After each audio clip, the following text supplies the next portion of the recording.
سن ہجری 9 کے اندر میں حج فرض ہوا۔ حج کی فرضیت کب ہوئی؟ سن ہجری 9 کے اندر میں۔ اس سال اللہ کے نبی صلی اللہ علیہ وسلم حج کے لیے تشریف نہیں لے گئے، بلکہ حضرت ابو بکر صدیق رضی اللہ تعالیٰ عنہ کو حاجیوں کا امیر بنا کر کے حج کے لیے روانہ کر دیا، اور حضرت علی رضی اللہ تعالیٰ عنہ کو بھیجا کہ وہاں جا کر کے سورہ برات پڑھ کے سنائے اور اس بات کا اعلان کرے کہ آج کے بعد کوئی بھی مشرک مکہ کے اندر میں داخل نہیں ہو سکتا۔ پھر دوسرے سال، اگلے سال سن ہجری 10 کے اندر میں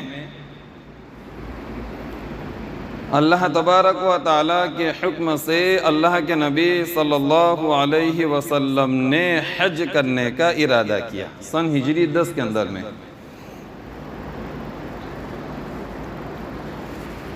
اس حج کو حجۃ البلاغ بھی کہا جاتا ہے۔ حجۃ البلاغ اس لیے کہا جاتا ہے کہ اللہ کے نبی صلی اللہ علیہ وسلم نے اس حج کے اندر میں عرفات کے میدان کے اندر میں جو خطبہ دیا تھا،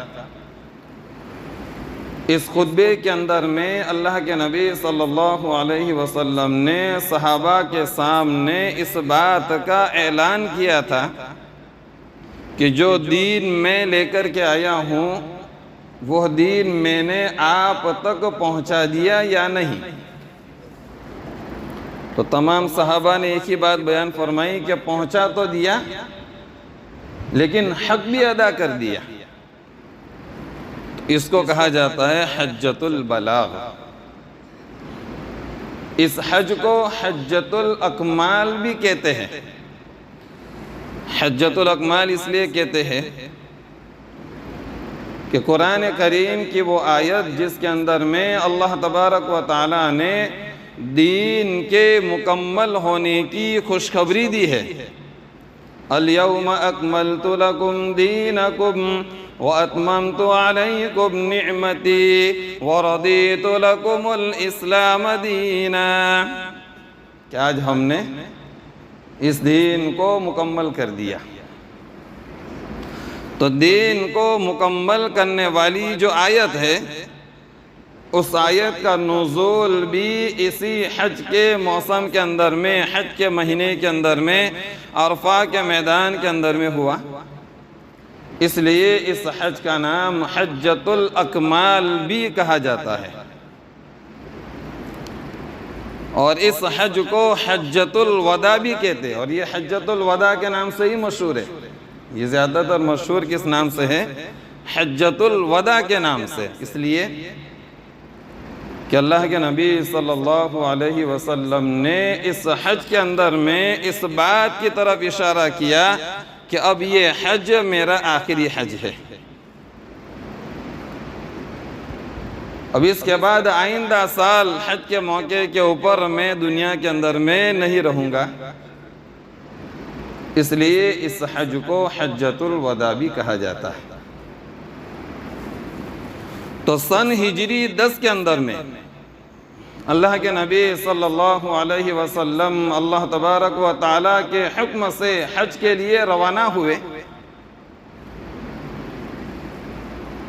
25 ذی القعدہ کو آپ مدینہ منورہ سے نکلے حج کے لیے۔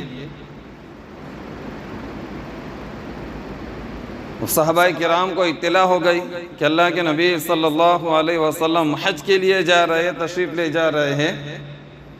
تو جیسے جیسے لوگوں کو اطلاع ہوتی گئی، لوگ آپ کے ساتھ اس سفر کے اندر میں شریک ہوتے رہے، اور ایک بہت بڑا مجمع 1,24,000 یا 1,44,000 کا مجمع اللہ کے نبی صلی اللہ علیہ وسلم کے ساتھ ہو لیا،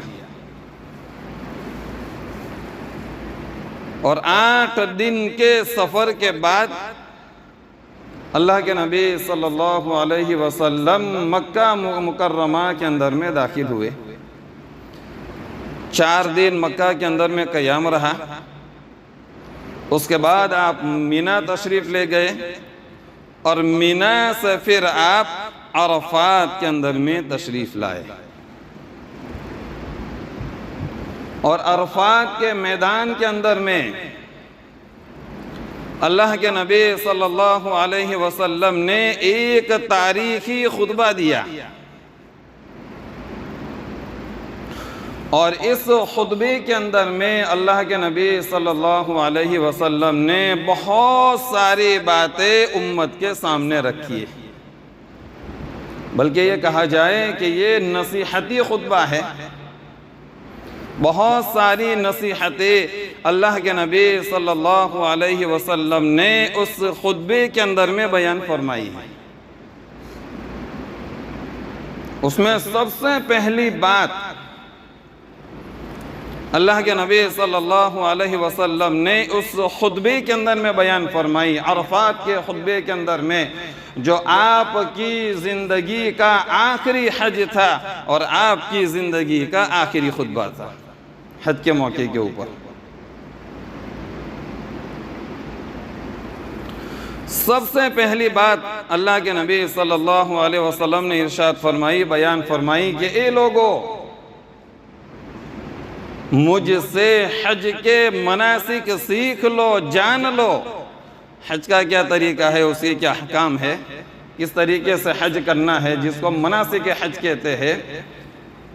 فرمایا کہ اے لوگو، حج کی جو مناسک ہے، حج کی جو احکام ہے، حج کی جو مسائل ہے، وہ مجھ سے سیکھ لو۔ ہو سکتا ہے اب کے بار آپ اور میں اس طرح کی مجلس میں جمع نہیں ہو سکتے۔ یہ اللہ کے نبی صلی اللہ علیہ وسلم کی طرف سے ایک اشارہ تھا۔ سمجھنے والے سمجھ بھی گئے ہوں گے، جو عاشق رسول تھے صحابہ کرام رضی اللہ تعالیٰ عنہ مجمعین، اور سمجھنے کے بعد ان کے دلوں کے اوپر تو قیامت ٹوٹ پڑی ہوگی، اس لیے کہ وہ جان گئے کہ اللہ کے نبی صلی اللہ علیہ وسلم اب بہت جلد اس دنیا سے تشریف لے جانے والے۔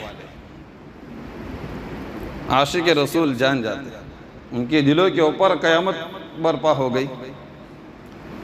ایک مرتبہ اللہ کے نبی صلی اللہ علیہ وسلم نے مسجد نبوی کے اندر میں صحابہ کے سامنے جمع ہو کر کے ایک بات بیان فرمائی، اور یہ ارشاد فرمایا کہ اللہ تبارک و تعالیٰ نے اپنے ایک بندے کو اختیار دیا ہے کہ اگر وہ دنیا کے اندر میں رہنا چاہے تو دنیا میں رہ سکتا ہے، اور اگر ہم سے ملاقات کرنا چاہے تو ہم سے ملاقات کر سکتا ہے۔ اور اس بندے نے اللہ کی ملاقات کو پسند فرمایا۔ یہ اعلان کس نے کیا؟ اللہ کے نبی صلی اللہ علیہ وسلم نے صحابہ کے سامنے اعلان کیا۔ اعلان کا سننا تھا۔ حضرت ابو بکر صدیق رضی اللہ تعالیٰ عنہ نے رونا شروع کر دیا۔ اتنے روئے اتنے روئے اتنے روئے کہ روتے روتے بے ہوش ہو گئے۔ تھوڑی دیر کے بعد ہوش آیا تو پوچھا کہ بہت بڑا مجمع تھا، کوئی نہیں روئے اور آپ اتنے روئے؟ تو فرمایا مجھے معلوم ہے وہ شخص کون ہے، وہ کوئی اور نہیں ہے بلکہ یہ میرے اور آپ کے آقا جناب محمد الرسول اللہ صلی اللہ علیہ وسلم ہے، جنہیں اللہ تبارک و تعالیٰ نے یہ اختیار دیا ہے کہ آپ آنا چاہو تو آ سکتے ہیں، رہنا چاہو تو رہ سکتے ہیں۔ لیکن اللہ کے نبی صلی اللہ علیہ وسلم نے اللہ کی ملاقات کو پسند کیا ہے۔ اس کا مطلب یہ ہے کہ بہت جلد اللہ کے نبی صلی اللہ علیہ وسلم ہمارے درمیان سے تشریف لے جانے والے ہیں۔ سمجھ کے حضرت ابوبکر صدیق رضی اللہ تعالیٰ عاشق رسول تھے، اور